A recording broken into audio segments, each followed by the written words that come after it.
I'm Jai Narayan. Now, why should you join the Global Empowerment Summit 2022 this year?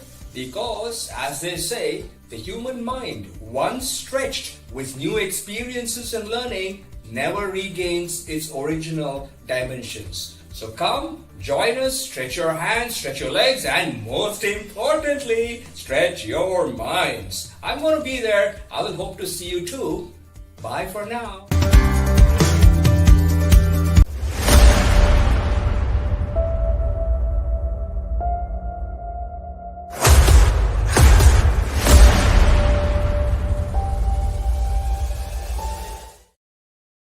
Hello everyone, here we are, the evening session of the second weekend of the Global Empowerment Summit, and I'm sitting here with Aaron, my good friend. I got to meet him through a community that I really keep in my dear memories, and I'm really happy to have him here already as part of the Global Empowerment Hub. So, how are you, Aaron? How is everything for you today? Things are working well today. It's good to see you, Andrea. It's amazing to have you, watching you organizing stuff like that is really amazing. Thank you so much for joining us and coming on board. And I'm really, really happy to have you in the studio. I would like to ask you just straight at the beginning, tell us a secret that no one knows about you. All right, tell everyone a secret that no one knows about me. Okay, let's travel back to 1999.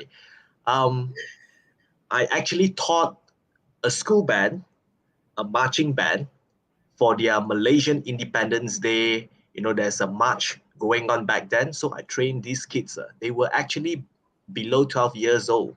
So it's actually a school kids band. Amazing, right? What did you taught them?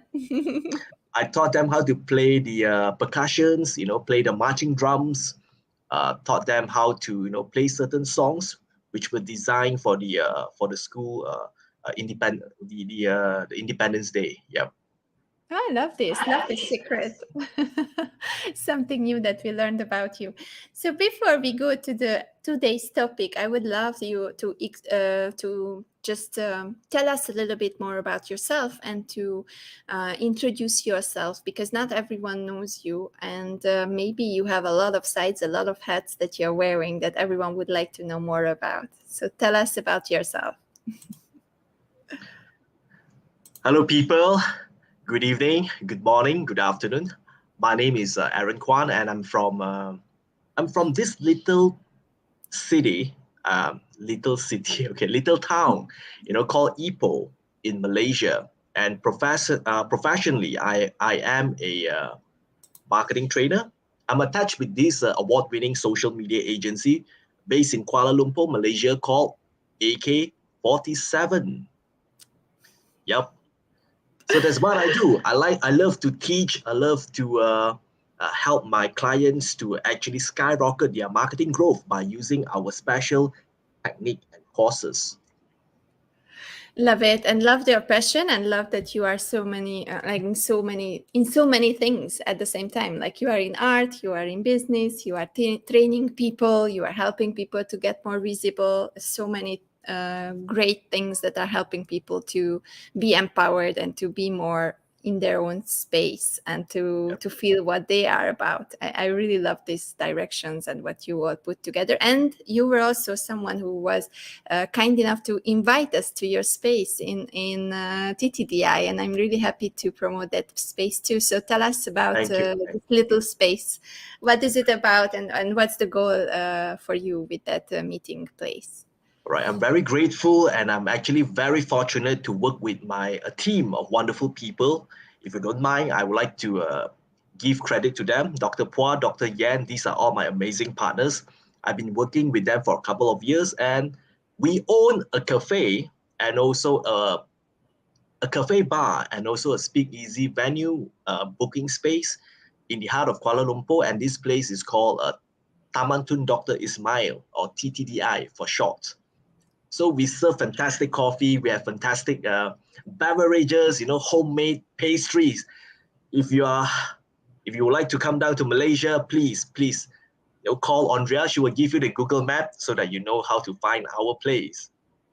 Thank you so much. And it's a really good place if you are planning something for your team, if you plan something for your community. We had our networking session there, meeting after 3 years. It was really heartfelt, and it was a great service from your team.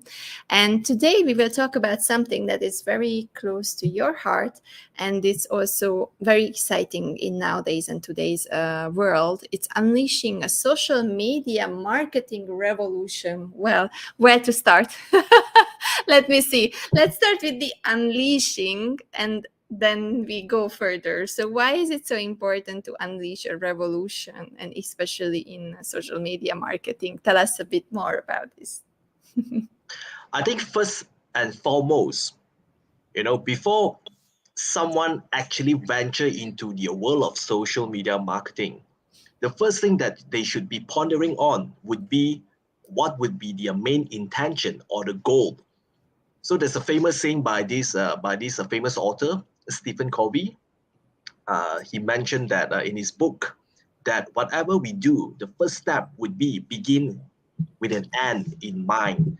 That's the reason why it's actually very important. Yes, exactly. 7 habits of the highly effective people. Step number 1, begin with the end in mind.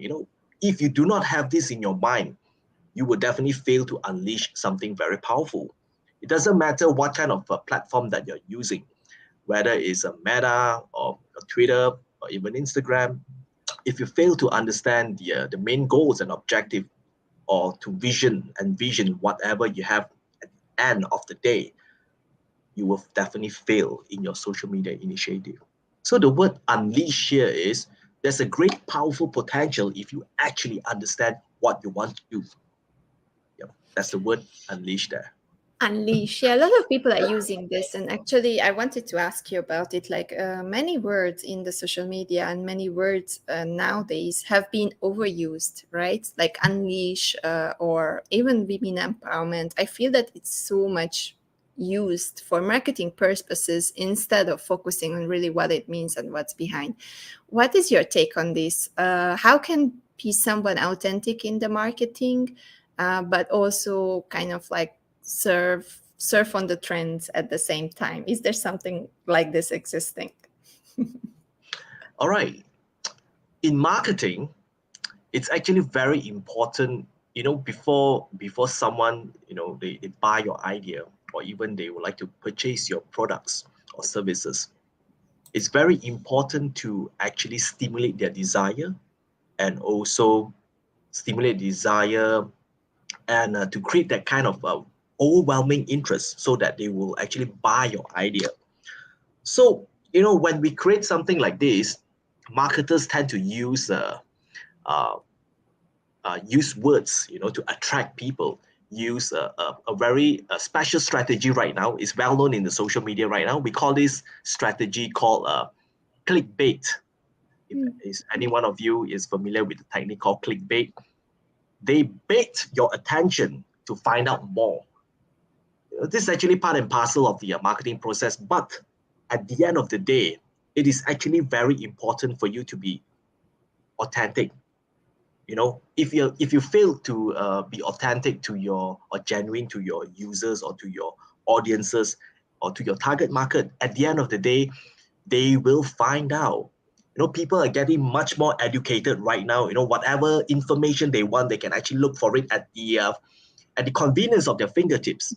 If you are not genuine and if you are not trustworthy in the world of social media, if you keep on, using clickbait, you bait for example, you have bait my attention, and I'm going to read whatever articles that you have written. And once I get there, at the end of the day, it will be something else. It doesn't match my expectation. And that's when I lose trust at your brand. So it's actually very important. If you want to clickbait someone, make sure you are authentic as well. So make sure you are delivering the value that you are promising them at the beginning of the process, so that they will not lose their trust in me and they will keep coming back for more value, and then I can keep them entertained and I keep growing them, right? And I can keep them in my community. Yes. Okay, so we are unleashing the social media revolution, and then I'm coming to the second part. Why a revolution? What is the difference? What is it that is different than before? What do you mean under the word revolution? All right, if you're a big fan of this graffiti artist called Banksy, he has a very famous quote, but for the sake of our live video, I'm not gonna say it. It has something related to thinking outside the box. You know, it has something got to do with thinking outside the box. But Banksy, in his very beautiful written quote, he mentioned to use a knife and break that box. You shouldn't even have a box surrounding that. You know, it's actually a very important reminder to remind myself that whatever we do, we should not think outside the box. You know, there should not even be a box. So what does it mean? It means that we as a human we have a very powerful capacity and also the capability for us to do more and more. If we apply this concept in social media, we can create great revolution in social media, whether you want to spark a movement or whether you want to create a great campaign for your clients. Revolution is actually the way to go. Yep. Okay, so I understood. There is no box. That's what you say. So Yes. this was just a saying, like get out of the box, think out of the box, go around the box, and all these kind of different sayings what people started Okay. to overuse. But then what you say, there is no box, there's only you and your ideas, and you shouldn't be afraid to apply something that has never been before, right? Yep. Yep. Okay, great. So this is a new thing that people have to start to familiarize themselves with. But where do you start? We have been conditioned to have a box. We have been conditioned to call labels. We have been conditioned to live in circumstances which have been told to us by our society. So how does one, from being in a box, go to, okay, I'm free like a bird? I can do whatever I want. How does this happen? All right. First and foremost, we really have to embrace the fact that being a human, we have that kind of a great capacity. You must understand and embrace this fact. Now, in order to break that kind of barrier within you, I usually this is the usual technique that I would even remind myself.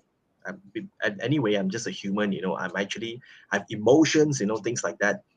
I think as long you remain grateful with whatever you have in front of you, and at the same time be mindful about your actions, I believe that this kind of powerful thoughts will actually automatically come in your mind. This is basically what I always do.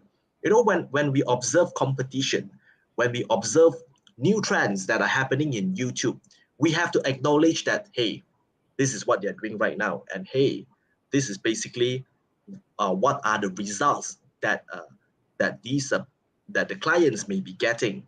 So on our side, if we want to create a revolution, we must, you know, embrace the fact that this is actually happening right now.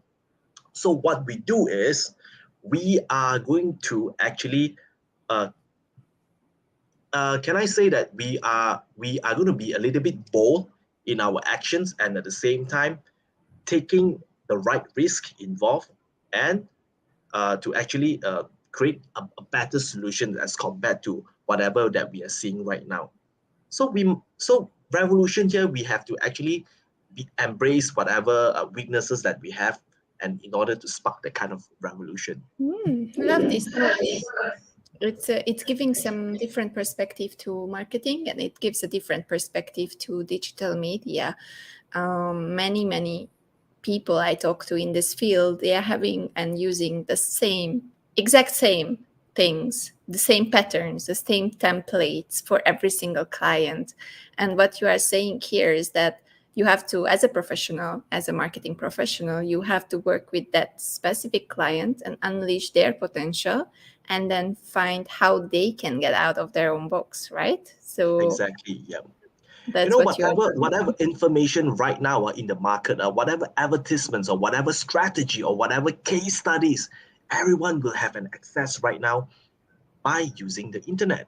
There's no such thing as a special strategy right now. There's no such thing as a unique selling point right now. Everybody can do whatever you're doing right now. That's the reason why the word revolution here is actually very, very important and very dear to me as well.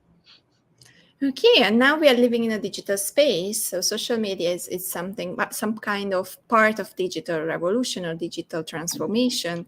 And it's also changing because of the decentralization, because of all these things happening in the background. So how do you see the digital transformation in the social media, how it can help or hinder people? How do you see this process in the future? We must admit the fact that social media is actually heading towards a different, I would say, a different universe. And this universe is known as metaverse.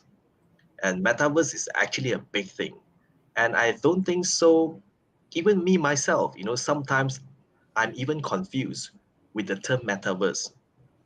And at the same time, I'm also a little bit confused sometimes when there are transactions happening in metaverse. So at the end of the day, being a marketer, the most important things that we should do would be to humanize whatever technology that are available in front of us, to humanize the process, and also to humanize social media. Because at the end of the day, I champion human touch rather than a digital touch. I would say that this is something lacking in the society nowadays. In order to actually communicate, people tend to communicate using digital devices rather than face to face. These are the things lacking. And if a technology are able to humanize processes like this, I think it's a very good thing happening. Yes, I understand, because I work in a social media agency, everything is digital, but at the end of the day, I love to have a physical contact. I like to meet people face to face and have a great conversation and put those mobile phones away. This is what I want to do. I also would like to have kind of like a Star Trek moment, when you can just teleport yourself to the person next to you. Because I think that would be the great achievement, to really have this kind of humanizing. Humanizing technology. Yeah, which is good. That came to my mind. And then on the other hand, I also know that the personal growth part that we also have this weekend, it's part of the topics that we are talking about. How do you use social media or the platforms that are existing today, or your knowledge to help people to grow personally, to upskill them? How do you contribute to this in your own work or in your life? Now, before I answer this question, allow me to illustrate a book from the father of networking, and his name is called Dr. Ivan Meisner. In his book, this book is called "Who's in Your Room?" Who's in your room? Social media and who's in your room concept, I think, is pretty much similar. The people that you want to bring into your room would be the people that you really trust. Even in social media, we have the freedom to choose the right thing. That's the reason why when you choose the right thing, things will never go wrong. So be very exercise care in whatever you choose to read, whatever you choose to believe, or whatever you choose to mix with, in social media. And that will definitely affect your personal growth. Yeah. So you have to be very careful about what is happening around social media nowadays, because it is quite scary sometimes. Yeah. With all the no control and everything is possible, just as you said, the clickbait, all the manipulation, all the misinformation, all the gap that some people are trained enough to understand and some people are just pushed to be there and they don't understand what does it mean. It creates a lot of risk for people to join these platforms and pay online. We wanted to talk about that too, that this involves also digital wealth transformation because your money, your bank account, your cards is in every single application. We're talking about this today, that some applications are also lengthening and renewing your process month by month, and you don't even know. Maybe you don't even use that, and you have to give your account details to platforms online. It's kind of scary. Like this kind of transformation is something very risky that can bring problems in the future, right? Yes, definitely. We have to know that in order to progress, there are certain things that we need to do. You need to make things much more efficient. The key word here is efficient. If this efficiency is actually harming your day-to-day process, you must learn how to actually control it. Now, I will give you an example on how to manage stuff like that.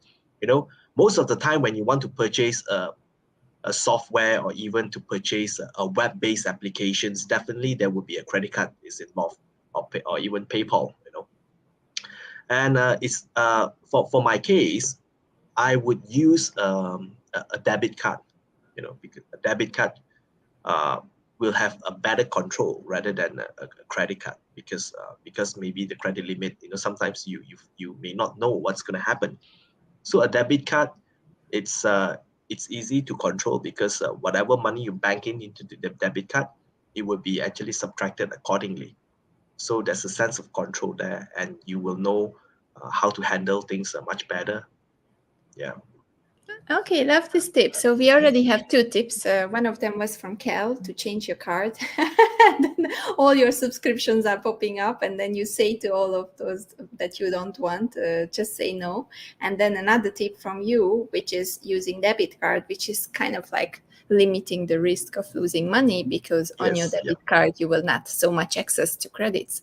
So good tips here. And at the end of the conversation, because we're getting there, what would you say to people who would like to be part of this social media revolution that you say, unleashing yourself, getting out of this box and forgetting that there is the box and just seeing yourself as a free human being who would like to express themselves?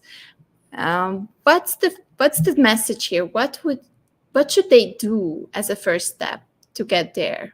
What is the first thing to do in this process? I think, in my opinion, if someone would like to get into social media, the most important things that they should be doing is to understand why they need social media. I think this question, you know, no man is an island. You know, humans as well. We like to mix around, and in order for the if you want to get into social media, make sure you get something valuable out of it. You know, what kind of valuable things that you can get. You know, for myself, I can give you some examples, because since I'm in business, the most valuable thing that I'm looking for in social media is actually to be visible for my own business. And again, you know, whatever we do, we must have an intention in mind. Just don't use it blindly without harnessing the right value for your own self. So you must know how to define your requirements well. Don't just go there blindly and and just do whatever you want. You know, at the end of the day, it may not bring a good value for you. It may be actually harming you without you knowing it slowly. Yeah. So build a strategy first. That's Yes, what you it's say? important. Yep, yep. Build a strategy first. Okay, and you are doing a lot of trainings in the subject. So how can people reach you? Where can they find you? What are your courses about? What do you teach? Tell us about this before we finish the session. Okay. In Malaysia, I'm actually an accredited marketing trainer. I'm attached with, we are a training provider, and at the same time, we run a digital marketing agency called AK47. So how to reach me? Let's have a chat. You can connect with me in my LinkedIn. That's very easy to reach me. Social media, LinkedIn. See, we are using LinkedIn to connect to our potential clients. Yep. So true. And thank you so much, Aaron. I think next time I will ask you to play some piano.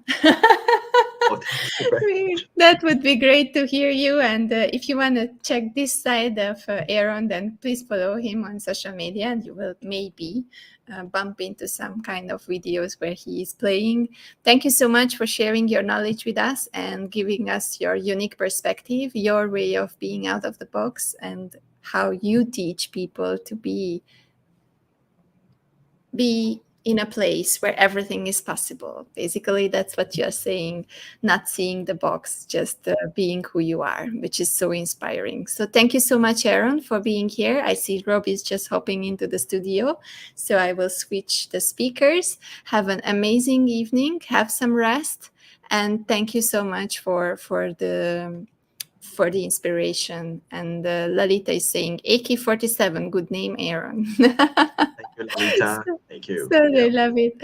And Alchan was saying about the book for Tony Robbins, Unleash the Power Within. So another Amazing. unleash. Yeah, Yeah. it's a very, very good book about that. Thank you so much, Aaron. Have an amazing night and see you Thank you soon. very much. Thank you. And yeah, just enjoy your rest. Bye, Aaron. Bye-bye. So, next up in the studio, someone from the other side of the world, someone I love to have here almost every year in this summit, and someone you will love to get to know.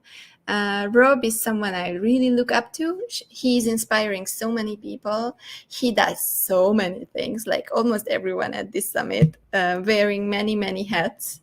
And yes, inspiring people, teaching about automation, doing video training for people just for fun, inspiring everyone day by day with his posts, and next to it also singing, being an artist. I don't know, there are so many things. He will tell us more. I'm seeing him getting ready and creating the space around him. And I see that he's ready, so let's bring him up. Here we go. Hi, Rob. How are you? How are you? I'm good. I'm good. So nice to see you again. To see you. Good to see you. How have you been? What happened to you since we haven't seen each other? Well, I tell you, I just had a total knee surgery, and so that's why I'm kind of laying back like this. I said, all I have to do is lay down, and we can talk. So I think I'm situated now. Oh my, but knee look, surgery. What did you do? Did you do sports with your kiddos? yeah, I did sport my whole life, so now I got a new knee, so new knee, new me. So I'll be ready to go in a few months. Oh, that's good. That's good. That's the positive perspective here. I have a new knee. So you and I could dance around the globe. Well, I will definitely. I'm so waiting to visit all of the friends who I got to know in these 3 years in the US, and I'm definitely doing a tour very soon. I really want to meet you all. It just has been such an inspiring journey to learn from you, to have you with us, to have all this support, and I'm so thankful for each and every speaker. Yeah. I just told everyone that it becomes like a family, and it's already like we can release our book next year, 365 empowering stories. That's so cool. That's so cool. So Rob, tell us a little bit about what are you working on nowadays, a little bit about your background, because not everyone knows you, the newcomers, and just tell us a little bit, even Absolutely. a secret. Yeah, absolutely. So thank you too, and I appreciate this platform and what you're doing. This is really amazing, helping people to, share what they do, connect with others around the globe, and that's really, what I do. I'm, as you can see here, a humologist, which is really the integration of humans and technology. Humology comes from the word humology, and humans and technology and how we use it. This is a way that we use it. But it's up to us to find out how to use it to the best of our ability. So we can either sit in the cave or we can use technology to take us to the next level, right? And so what I do is help people understand how to use it, more particularly in business. How do we add automation to our business so that people aren't pushing keys all day long like robots? We now have robots to do robotic work. And so just educating folks on how to use technology effectively so they can get more out of their life and out of their business. And that's what I'm dedicated to. And that's what I've been doing for the last 3 or 4 years. You know who I met? Dimitri Ortiz was one of my speakers. So we Yeah. were talking about you and about the automation, and he's also as passionate as you are. And it was so nice to have him here. Yeah. And even Aaron was telling about humanizing technology just before you finish your session. So everything comes along, everything is aligned. We cannot really take technology to take over. Right. We need to keep the human side and use what we have. Right. And Dimitri, I actually sent him the link to register for this. Dimitri works with us. He's in the part of the company. Simply. That guy's brilliant. He speaks like 4 or 5 languages. Just a phenomenal guy. And he dances. So I already booked the dance appointment with him. Yes, he's a heck of a dancer. That's actually what attracted me to him. What was it, 3 years ago when we met? He was doing something. I was like, oh wow. I was like, oh, okay. That's funny. Oh, and Lalita is so funny saying, "Welcome, Rob. I'm not a robot." Who's that there? Lalita is saying, "Welcome, Rob. I'm not a robot." That's funny. So guys, it's so nice to have you here. So we have around 20 minutes to talk about automation and how it can help our lives and why we should really literally keep our humanity next to applying what technology can give us. So where would you start? What's the understanding? Maybe the definitions, like what is automation? What are the things that can be automated? Let's start like this. So automation. So first of all, anything that is done repetitively, anything that you do over and over, repetitive, mundane actions, all that can be automated. So start thinking about, what kind of activities you're doing during your processes that you repeat. Whether it's a small or a large, anything you repeat, you should not have to do again. Because what happens when the moment you automate something that you're repeating, guess what? You no longer have to think about that thing again. And so now you don't have to think about that thing. Now that thought energy can be reallocated to something more important, of more value. And so, for example, when it comes to companies, we have a young lady who was doing 10 hours a week of the same thing. Just 10 hours of, we were able to take that down to 4 minutes. So 10 hours of work, we turn it into 4 minutes, and she doesn't do any of it. Now she oversees that process, and now she's doing more like sales, customer service. She's doing the things she likes to do. The company was able to reallocate her energy and time and her mental resources. And so automation really is that savior to take away all the repetitive work from you forever. That's the best way to look at it. Yeah, actually, it reminds me of the habit and the routines that we were talking about, habit changes and tweaking habits this morning with Angela. And it's actually similar to that. Like you are having all these steps, like how you drive a car, right? Mm-hmm. And then once after you learned it, it became a routine. You actually can forget about all the things what you have to look at because it just becomes a routine which automatically comes up. So your energies can be focused on something else and you can start to think about what you do after. Mm-hmm. And it's exactly the same with the help of technology, what you are creating here. Yep, absolutely. It's interesting, our habits and automation are very similar, because habits, we do 90% of the same things every day. And we don't even know we're doing it. That's our subconscious mind. Subconscious mind is basically running the show. And so you build these habits into your subconscious and it happens automatically, like you were just speaking on. And so, and automation is the same way. find a thing, you build the automation, and then you don't have to think about it anymore. So we as humans have an internal automations already set up. Here's the key though. You don't want to automate bad habits. Okay. You don't want to automate bad habits. That's why you want to take a look at what you're doing. It's always important to introspect as a human, introspect your business. And that means take a look at what you're doing, review, because what you can review, what you can measure, you can improve, right? And then once you make those improvements, then automate that sucker, right? And once you automate it, now you can start thinking about the next level. And that's how businesses are scaling so fast. This is why the enterprise companies had this thing. It's called RPA, robotic process automation. They've been using it for years because what you needed before, you needed like a software engineer, or some kind of technological superior mind, but you had to pay them, anywhere from 180, to $160,000 a year to come run this process for you. Now, this part of the 21st century, it's different. Things have been dematerialized, demonetized, and so things are cheaper.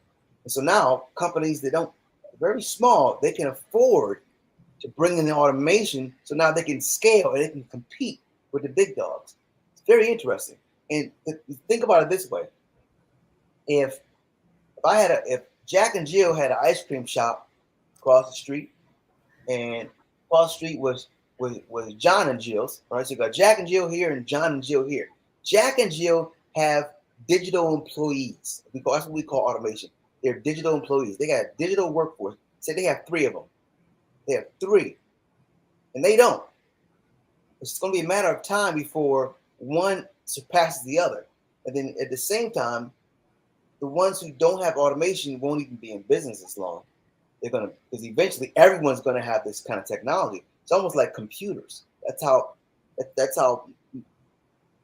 automation is going to be very similar to the necessity of a computer for business.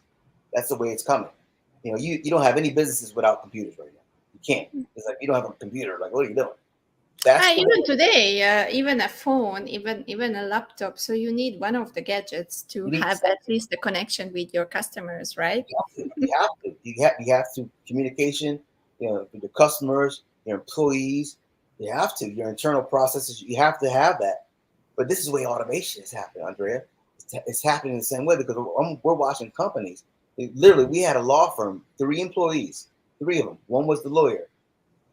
We were able to take 40 hours of manual work, 1 week, 40 hours.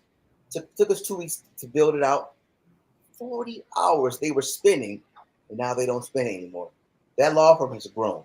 That law firm has grown. They've expanded employees, and they've expanded in regards to people that they serve. They could have done that before because they were being, flooded with all these different. It's tasks. putting your energies into something that is wasting time, and time is our precious asset. So we really have to optimize this. I got to know this because of being an entrepreneur, because at the beginning of your entrepreneurship, you do everything alone. So you will know how much time it takes to create these kind of things. Like for me to prepare this event, it takes 3 to 5 months, 6 months in advance. To prepare everything, and then comes when I'm actually doing the things and me myself trying to optimize my processes. So that means okay, when after doing 3 years I have already things that I know I can do better. I can create a template, I can push it in, I can copy paste, I can do these things that will enhance my process, that will make it more lean, coming from the lean management background, right? Yep, exactly. So and that's important. That's important with business and with life, to do that introspection, to take a look and review, refine. That way, the next one is better. The goal is to get better. You only get better when you review, and you can only advance if you can begin. You can only advance and expand if you can create more value. And you can't create more value if you are inundated with a bunch of manual things to take care of. And also the other thing that automation does, we have companies that, when it comes to things like penalties for not following procedure, paying late. thousands and thousands and thousands of dollars, tens and tens of thousands of dollars, just because they weren't following certain procedures. And so they got hit with penalties. And so when you review your process, and the reason they got hit with penalties because they have humans that are doing the data. The humans make mistakes. So we're great for a lot of things, right? Making mistakes is one too. We do that. That's how we learn. But see, the robots don't make mistakes. The robots, it's a logic that's built in, and it does exactly what you say to do it, when you say to do it, how you say to do it, and you see it do it. Done deal. And so now your efficiency, your policies, your procedures, everything has now been optimized, because you've added this element of automation to it. It created something in my mind, a big question about the things that is popping up these years, especially because the technology is just changing so fast. There is so much advancement in a very, very short time that the sentient robots and all these, these kind of things are coming into the picture. And now you say, okay, they do what you tell them to do. They do it as you want them to do. But what if AI becomes something that is accelerating itself and will make their own choices? Mm-hmm. How do you see from your automation perspective, because you are very close to the fire, if you have to rate this in a 1 to 10 scale, where are we today from the science fiction that the guys will be sentient and decide from themselves and replace humans, basically? That's a great question. And here's the thing. As long as you have this whole world, universe, galaxy, it's all about energy. You have lower energy, you have higher vibrative energy. You have good choices, you have bad choices. So you're always going to have people who are going to try and do things that's going to benefit them only. You're going to have the others. And so, yeah, unfortunately, there's going to be some cases in the future where people are going to use computers the same way they're doing it now. They're using computers to rob your credit cards. They're using your computer to take your identity, right? It's happening now. But what we're doing, we're just getting smarter and being able to put protection up. We're getting smarter, being able to put these parameters around so that we understand. So I don't think it's going to get to a point to where AI just takes over the world. What's going to happen is, as humans are growing and developing, we're going to put things in place to protect ourselves and advance humanity. So yes, we're going to have some folks who are trying to use the AI and to do evil things, but then you're going to have the AI bots that are going to be doing things like building 3D homes, 3D printing homes for people who don't have homes, right? Lungs, hearts, bones, right? It's all this technology. People used to die, and now they're alive and living well because technology has given us this advancement. And so, again, you're going to have these ideas. You're going to have people in the world who are going to be operating at a lower frequency. And we are the ones who actually ignite AI. And AI is getting to a point where it's machine learning so fast, but at the same time, humans are integrated with that, right? And I'm going to go a little sci-fi with you. By the time it gets to the point where AI is thinking for itself, humans and AI would have already integrated. And it sounds weird, but it's already been trialed and tested, and they're called nanobots. And nanobots, you can look up Elon Musk, but NASA's done some things as well. Nanobots are very small and little tiny little dots here, and connected to it. It's actually, you put it on your skull, and you connect to the cloud. Andrea, it's crazy. You connect to the cloud. So now humans are connected AI to the cloud. So you remember from the Matrix, you want to learn a skill, you want to learn karate, download it. Right? That's where it's going. Now, not everyone's going to do it. The same way not everybody's going to go to the moon when it's available next year. All right? The same way everyone's not going to go to Mars when it's available in 10 years or less. Some folks are not going to do it. But there are going to be some folks that do it. The same way. It will be possible, right? Yeah, you got your early adopters all the time. The first airplanes that took off, when people saw the airplanes for the first time, they were like, heck no. I'm not getting on that thing. It's like, no way. But then you saw 10 people do it, 100 people do it, 1,000 people do it. That's the way technology is. They have early adopters, and then you start seeing, wow, okay, so maybe to get from New York to California doesn't have to take 2 months. Okay, maybe it can take hours. Wow, that opens the mindset. That changes the paradigm. So we're always going to have these developments and these advancements. Again, always going to have lower energy or higher energy, but high energy wins. That's why we're here now. That's how the universe was created. High energy, love. And so I'm not really concerned about it. I feel like we're in a good place and we're getting better. I think you have a kiddo who is a girl, right? And I don't know. I just watched the School of Good and Evil. I don't know whether you watched it with her already. And it's especially about this. It's a Netflix movie, if I remember well. But it's about how you have the school where they separate the evil and the good, and both they are needed to keep up the balance of the world and to do this constant fight with each other, because that's moving the world forward. Just same like we are learning or failing and learning, that we are not advancing if you're not doing any mistakes, right? That is so good. You know what? That's a good one. Another great example of why the negative is necessary. If you look inside of your car, in your vehicle, if your battery dies, in order to jumpstart that battery, you got to plug onto the positive and a plug onto the negative, and that's what jolts it. It's necessary for its existence, right? And that's what it's about. The negative and positive have to coexist, because you don't have a positive without a negative. There's no right, up, down, left, right, black, white, right? I have the yin yang on my arm actually.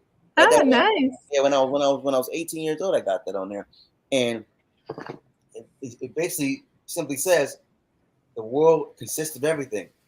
We have the power of choice, and we have free will to choose what we want to do.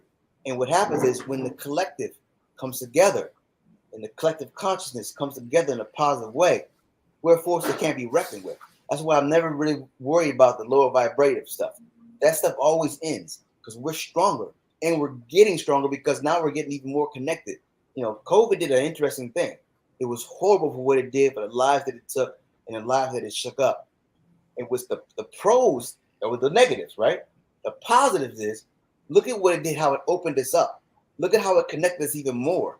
Look at more folks that are going inside and finding themselves and bringing that out, right? Mindfulness went up. So it's like there's so many things we can look at and be thankful for. It created a time to be alone, to be with ourselves, and to figure out what can we do with ourselves. Yep. Oh, wow, I'm existing. Yep. I'm here alone. What can I do with myself? And it's so interesting what it did to personalities, to development of the personal self, the self-esteem, to relationships, to families, because suddenly it was, oh, there is silence. Mm-hmm. What will I do? Right. Yeah. Interesting, right? Sometimes that silence is what you need. As a matter of fact, if I could tell you, if I can give some advice to everyone, like the best advice, find that silence, find that solitude, find that time, because that's where you're going to be able to go inside and actually make those decisions and have that different kind of clarity. Because the world is noisy; it's getting more and more noisier, every day. So in that solitude allows us to then introspect and really decide who we really want to be and how we want to show up and what technology we want to use to do it. Love it. And I'm always keeping the surprise to the end. Do you have a freestyle something for tonight? Maybe you can use one of them that you use lately on LinkedIn. If you haven't watched Rob, please follow him on LinkedIn, Rob Hosel, and you will find his Freestyle Fridays, right? When you're doing your freestyle. I would love to have it. Freestyle. Let's do something like this. It will be such a good closing before the panel discussion, and we had such deep topics. So let's give it a freestyle. Yeah, at the end. we talked about YouTube instrumental trap beats. Yeah, I just like to technology. Technology. So let's go with this. Let's see. Tell them. Boom. Tell me how this sounds. How's that beat sound in the back? And here's the thing too. It's never too late. It's never too late to learn what you don't know. Never. Yes, you can teach an old dog new tricks. If the dog's alive and he can do it. It's all about your intention. Okay? Can you hear that? Yeah. All about your intention. Sit. So technology is the way. Open your mind up. It'll guide the way. Open your life up. Habits and automation, they're very much the same. Don't get caught up in the strain. You can do things better every day. You can find a better way to say what you say. You can have a better business model today. I just say, thank God every day I pray. So you use the technology in your life to live. And sometimes you live and sometimes you gotta give time to an effort that you never did. Learn what you didn't know. Grow how you never grow. Put the seed in the ground and you can see what you need to grow. Let it water with all the information flowing. So if you believe in yourself, that's good for your health and good for your wealth. Yes, yes. Drea, thank you for this empowerment concert, empowerment summit, empowerment world, bringing people together. Birds of a feather flock together through the weather. Every day, every day, every day. Hey, automation, the situations puts away people's frustration. Monotonous task every single day you do. I tell you, digital employees coming to the world is saving you. Don't worry about the evil people because we got the good. We the good people. We do what we have and should. Come together, we rising up. Can't stop us, man. Enough's enough. I love it. Every single year you make it happen. I am so thankful for you, Rob, for being who you are. I am just grateful to got the opportunity to meet you, and I'm grateful for every moment we spent together, although we are so far from each other. Thank you so much. Thank you for your work. Thank you for being here, and we wish you a lot of quick recovery, a lot of energy for being on the sofa for a long time for recovery, and sending you all the good vibes. And thank you so much. Thank you so much, and have a beautiful day. Bye-bye. Bye. See you. So now we are switching studios because our panel discussion is coming up. We are closing the day with personal growth, the future of personal growth. So let me switch studios. I will just play the short video, and soon enough we will meet you with the experts of the day who will discuss the future of personal growth. Let's do that, guys. Let's just bring it up. I'm so in this rap mood still with Rob. I want to listen to this again because it's so nice how he did it. Okay, let's go, guys. See you again in 5 minutes in the other studio with the future of personal growth.